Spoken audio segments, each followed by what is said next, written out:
A paz do Senhor seja contigo, com teu coração, com tua vida, com tua família.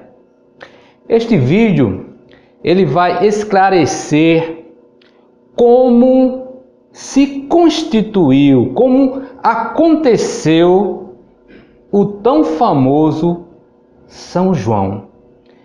Há um tempo atrás eu fiz um vídeo falando um pouquinho de como chegou o São João de hoje, que foi algo bem no passado. Eu quero relembrar um pouco desses ensinamentos, dessa cultura, dessa história, mas é interessante, eu gosto de falar sobre esse assunto porque alguns cristãos, algumas pessoas sempre perguntam: o cristão, o crente, o evangélico pode dançar quadrilha? Pode ir a uma quadrilha?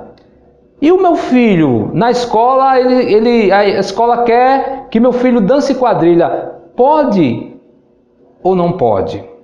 Então este vídeo vai esclarecer um pouco da cultura joanina que chegou até os dias de hoje. Mas antes disto, eu gostaria de pedir a você que você, ao entrar no canal, pudesse se inscrever, pudesse ali também no canal clicar no sininho para receber a notificação. É importante a sua participação e divulgação dos vídeos que estão sendo postados no canal. Vendo, não vejam, e ouvindo, não ouçam. Então fica aí com a vinheta e logo logo irá começar este pequeno, grande estudo. Um abraço!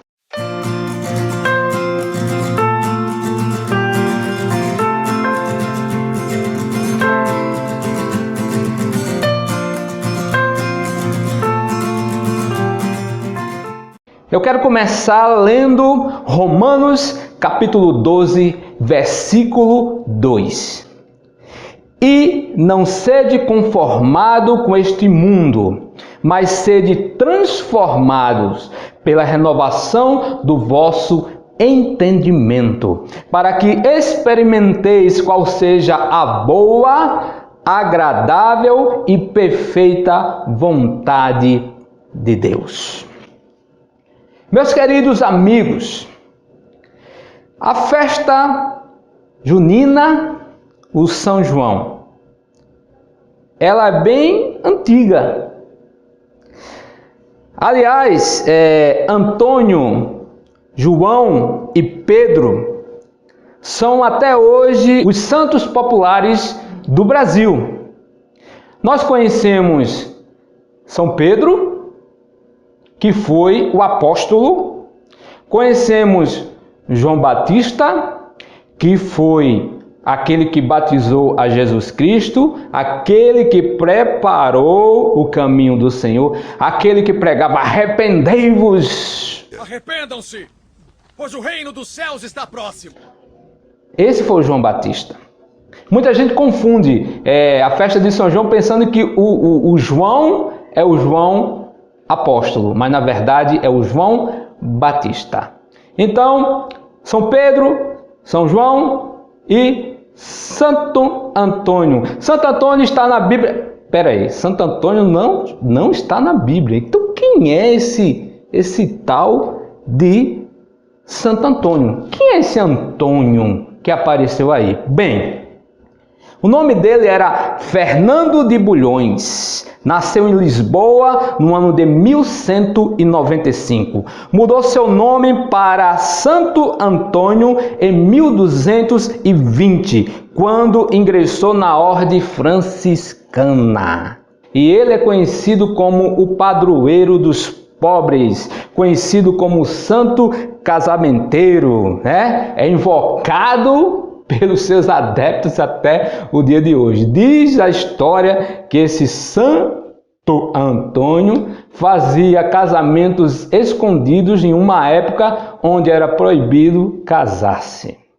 Então, a Igreja Católica canonizou esse Santo Antônio e está incluído na festa junina, na comemoração, não é isso? Vem aí vem o Santo Antônio primeiro, depois vem o São João e depois vem o São Pedro. O que poucos sabem é que esta alegria da festa de São João nos remota lá na antiguidade, quando por toda a Europa havia festejos pagãs, ou seja, festas pagãs em comemoração à colheita, à agricultura. Isto tudo era também no mês de junho. Por quê? Porque no início do preparo da terra para o plantio, hoje a festança que começa no dia 12, véspera de Santo Antônio, e termina no dia 29, dia de São Pedro. Mas o auge mesmo desta festa junina é no dia 23 para o dia 24, que é o dia de São João Batista, o Santo Fogueteiro. O que será que chama ele de o Santo Fogueteiro? Bem, vamos contar o início de tudo para a gente inteirar-se no assunto. Na antiguidade, quando a ciência ainda não havia explicado o funcionamento do universo, as alterações no clima eram atribuídos à magia e aos deuses. Dias quentes e ensolarados depois dos dias frios do inverno e dos dias amenos da primavera eram considerados bênção divina. E essa mudança climática, conhecido como solstício de verão, pela astronomia, marca o dia mais longo do ano ou a noite mais longa do ano, dependendo do hemisfério sul ou norte. No nosso caso, o hemisfério sul, marca a noite mais longa do ano. Mas na época da antiguidade, primeiro século, era o solstício de verão, onde comemoravam ali. Assim, os povos daquela época criaram rituais para agradar aos deuses, a boa vontade dos deuses, a boa vontade das divindades, que achavam eles eram responsáveis por esses fenômenos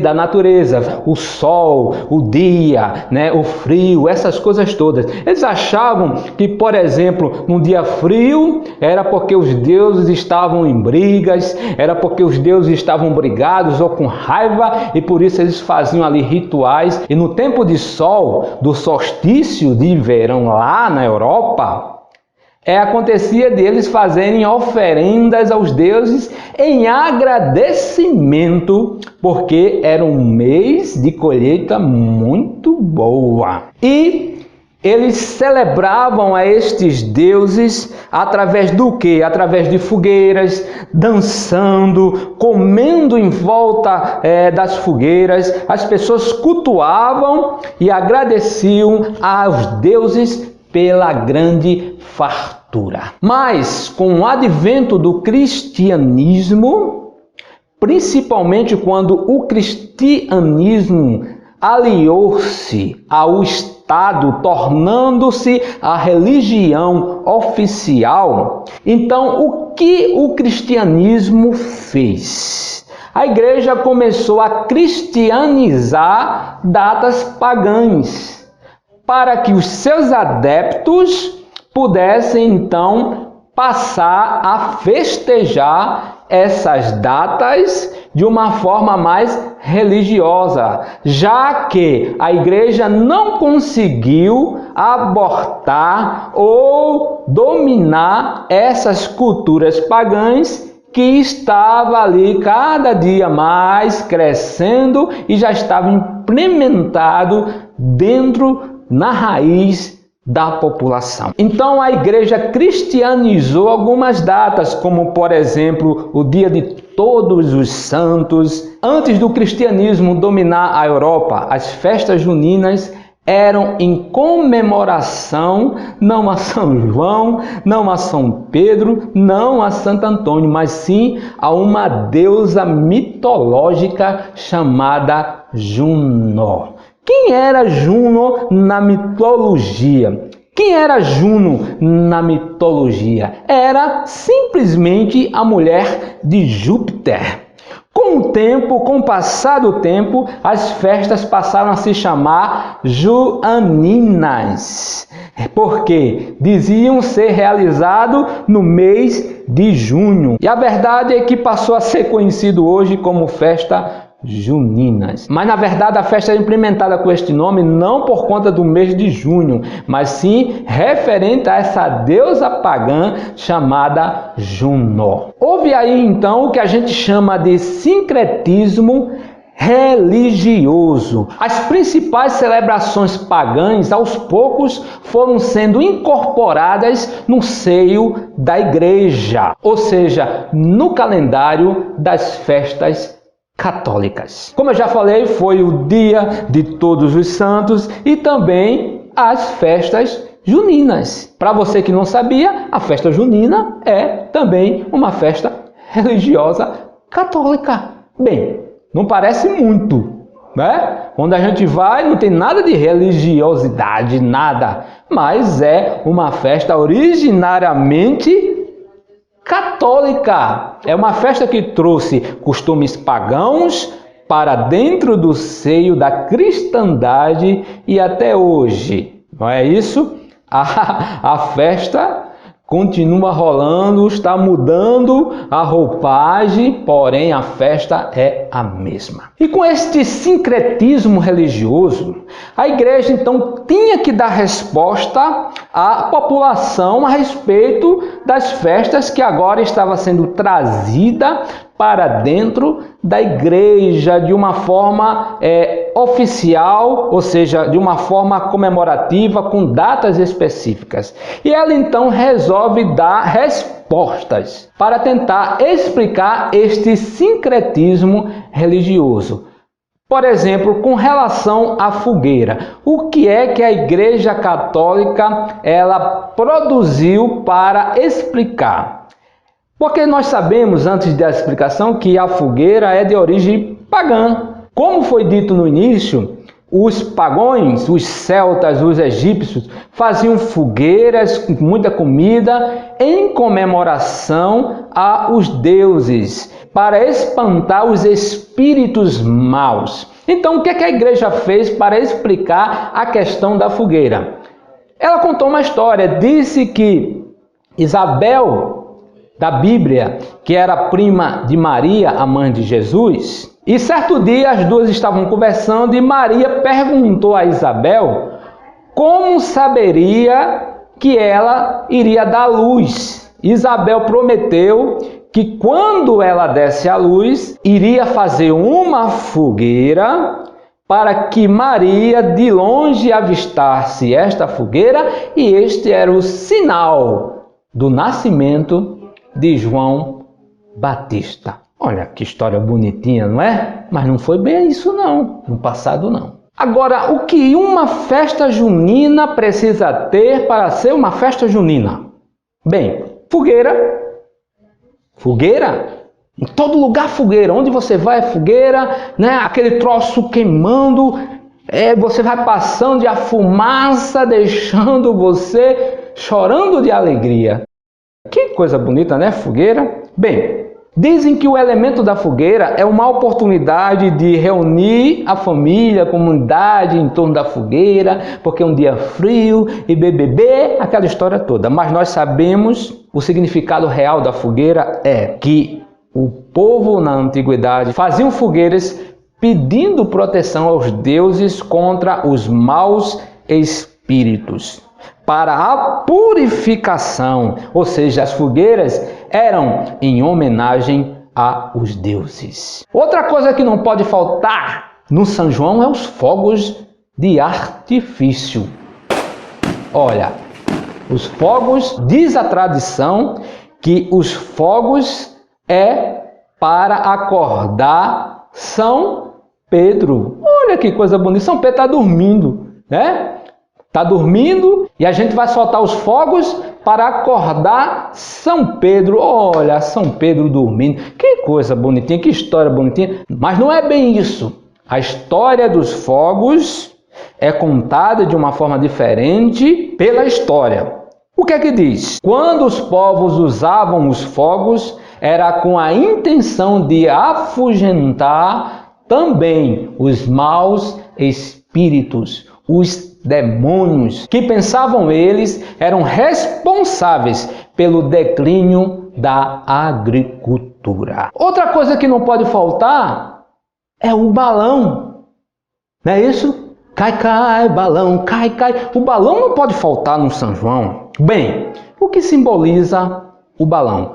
Simboliza a oferenda aos deuses. Simbolizava as oferendas e também os pedidos, enviava aqui da terra para os céus em oferecimento às divindades pagãs, ou seja, aos deuses. Era uma forma de agradecer aos deuses pela fartura, porque havia muita comida, muita fartura naquela época. Outra coisa que não pode faltar no São João, não pode faltar, o levantamento de mastro. O mastro de São João é fincado no solo e ao seu redor são lançados pedaços de unhas, de fios de cabelo e sementes. Isso na antiguidade. Que coisa horrível, não é? O que simbolizava isso? Simbolizava a fertilidade. Outra coisa que não pode faltar no São João é as quadrilhas.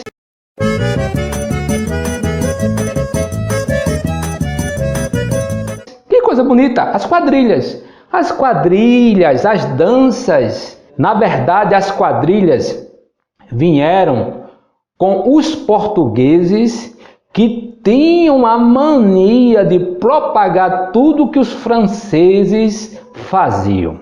Porque, na verdade, existia uma dança francesa chamada quadrille, e essa dança foi então inserida, mesclada aqui na nossa cultura, na cultura aqui com os índios, com a população, não é isso? E hoje é chamado de quadrilha. Agora, na festa da quadrilha existe uma coisa que é o auge da festa, que está logo no início, que também existe uma pontinha de paganismo aí. Alguém lembra o que é? Não lembra? Vou refrescar sua memória.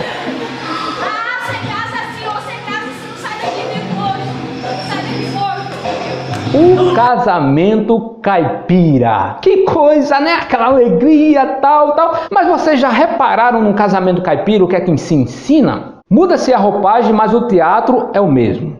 O casamento caipira, o que é que diz? Ou seja, é uma das mais divertidas tradições da festa junina. É verdade, sem dúvida, é sim, é o casamento caipira, também chamado de casamento matuto. A representação com um tom, sabe, de brincadeira, de alegria, cheio de malícia, né? Conotações sexuais, tal, aquela coisa toda. Bem, a história sofre variações, mas o enredo é o mesmo. A noiva fica grávida antes do casamento e os pais obrigam ao noivo casar com a noiva. O noivo, desesperado, tenta fugir, mas é impedido pelo delegado e os seus soldados, que arrastam o condenado ao altar e vigiam a cerimônia. Depois que o casamento é realizado, então inicia-se a quadrilha. O que é que nos lembra, né, irmãos? Essa historinha, né? Se você olhar para o lado, você vai ver muito disso acontecendo. Meninas ficando grávidas antes do casamento, muitas vezes os homens sendo obrigados a casar porque mexeu com a menina, e muitas vezes não está nem aí. O que na verdade eu quero ressaltar aqui é que a gente vê todos os dias acontecendo meninas ficando grávidas, pasmem, com 10, 11 anos de idade. Veja que esta comemoração, trazendo para a nossa realidade, não é tão divertida, não é verdade? Agora, uma coisa que me chama a atenção são as músicas nesta época. Eu sou dos anos 80 ali. Já lembro de algumas coisas dos anos 80, as músicas. Vamos ouvir algumas músicas da época junina dos anos 80 e a gente vem subindo até chegar nos dias de hoje. Vamos lá, vamos ver algumas músicas, que interessante. Minha vida é andar por esse país pra ver se aproveita, gente, que o pagode é quem é danado de bom. Tá danado de bom. Ontem eu sonhei que estava em Moscou dançando pagode. Sonhei que eu era balão dourado, debruçado no banco. Agora vamos ver algumas músicas dos anos 90. Vamos lá.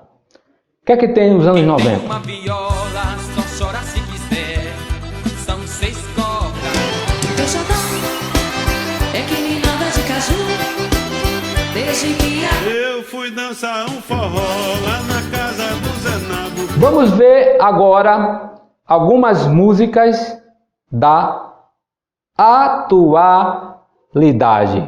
Vamos ver se as músicas da atualidade são melhores. Tem ensinamento de alguma coisa, tem alguma alegria, o que é que fala? Vamos ver. Só pra te ver dançar pelada, eu vou fazer uma cena. Beba mais, beba devagar, menina, beba mais, beba devagar, Para. Não tem como ouvir essas coisas. Repararam que a cada ano que se passa, a cultura de várias coisas vai ficando cada vez mais paganizada? Por exemplo, com relação às músicas, houve um declínio tanto de forma musical como em letras. E você acha que isto está somente percorrendo no hemisfério da música? Hoje, por exemplo, antigamente as quadrilhas, elas dançavam de uma forma natural, ou seja, uma tradição, uma cultura que veio e impregnou principalmente no Nordeste. Hoje, as quadrilhas estão semelhantes aos carnavais. As quadrilhas têm que dançar com temas. Eu fiquei sabendo de algumas quadrilhas que levaram um tema homenageando não sei quem, homenageando Iemanjá, homenageando não sei o quê. A coisa está se tornando cada vez mais paganizado. Ou seja, o início ainda é a base desta festa. Infelizmente. É uma festa bonita, mas esses fatos devem ser analisados em cima de um critério cristão. E aí, eu deixo você responder. Você deixaria seu filho participar das homenagens da festa junina? E aí fica a seu critério. Eu só quero lembrar que para aqueles que dizem eu vivo a minha vida e ninguém tem nada a ver, eu quero te dar uma notícia, meu querido. A Bíblia nos ensina que o testemunho é principalmente em referência a quem está me vendo. Ou seja, mesmo aquilo que não é pecado para mim, mas para o meu irmão é pecado, para o meu irmão que ainda não entendeu, que não compreendeu, que não chegou lá, que não amadureceu, se eu fizer e fizer meu irmão se escandalizar, saiba que a Bíblia diz que eu e você pecamos. E aí? Será que eu posso viver a minha vida e dizer esta frase? O que é que as pessoas têm a ver com a minha vida? Não posso. O meu testemunho para o meu Deus é ao ponto em que as pessoas vejam em mim a luz de Jesus. Ao ponto em que as pessoas não venham se escandalizar na minha conduta. Agora, há casos e casos. Cabe a cada um julgar a si mesmo. Quem sou eu? Quem é você para julgar? Não é isso? Estou falando do que a Bíblia fala aqui. Se você acha que deve festejar o São João, deve se envolver com a festa de São João, deve deixar seu filho participar da festa de São João, pintar de caipira, aquela coisa toda, tal, dançar, tal. Cada um tem sua consciência, mas existe um norte. Este norte chama-se a Palavra de Deus. Outra coisa que não pode faltar na festa de São João é as comidas típicas, não é isso? Eita, canjica, pamonha, milho verde, oh, que coisa maravilhosa, arroz doce. Agora, desde a antiguidade, lá das festas pagãs, já existiam comidas, viu? Em homenagem aos deuses. Como a gente vê muito hoje, por exemplo, no ocultismo, muitos trazendo oferendas aos deuses. Isso é antigo já. O que não era a mesma coisa são os tipos de comida, não é isso? Porque quando os portugueses chegaram aqui no Brasil e viram que os índios também tinham umas comemorações no mês de junho. E essas comemorações envolviam também danças e envolviam muitas comidas típica da nossa terra, ou seja, a macaxeira, o milho, não é isso? Os produtos, as raízes típicas de nossa terra. E com isso foi evoluindo, né? Foi crescendo. O bonito da cultura é que ela vai crescendo, ela vai amadurecendo, porém, existem algumas culturas, algumas tradições que não evoluiu tanto assim. A raiz dela continua sendo a mesma, tá bom? Querido, Deus te abençoe poderosamente, fica com o Senhor Jesus e não esquece, se inscreve no canal, dá teu clique lá no sininho, nos ajuda aí, divulga este canal, divulgue a palavra de Deus, divulgue esses estudos, tá bom? Um abraço e Deus te abençoe.